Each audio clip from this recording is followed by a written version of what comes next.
शक्करगढ़ से हमारे नुमाइंदे मलिक अब्दुल रहमान की रिपोर्ट के मुताबिक पंजाब के दीगर अजला की तरह नारोवाल में भी 5 फरवरी यौम कश्मीर नहायत जोश व खरोश के साथ मनाया गया।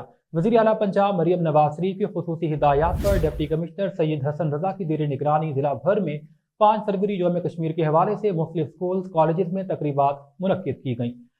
जिला की तीनों तहसीलों में इन शाहराहों चौकों में कश्मीरी मुसलमानों के साथ इजहार यकजहती के हवाले से बैनर्स आवेजा किए गए।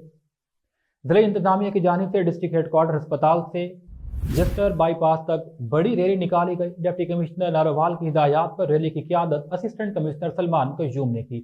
रैली में शरीक शुरका ने आज़ाद जम्मू कश्मीर और पाकिस्तान के झंडे उठा रखे थे और कश्मीरियों के हक में फ्लक्शगाफ नारे लगाए गए। असिस्टेंट कमिश्नर नारोवाल ने कहा, इंशाअल्लाह कश्मीरी मुसलमानों की जद्दोजहद एक दिन रंग लेकर आएगी और वो लोग आज़ादी हासिल करेंगे। उन्होंने कहा, कश्मीरियों के साथ हमारा ईमानी और खूनी रिश्ता है। हम जानी, माली, सियासी, समाजी और सकाफी तौर पर कश्मीरी मुसलमानों के साथ हैं। रैली के ख़िताम पर कश्मीरी मुसलमानों की आज़ादी और मुल्क की सलामती के लिए खुसूसी दुआ की गई।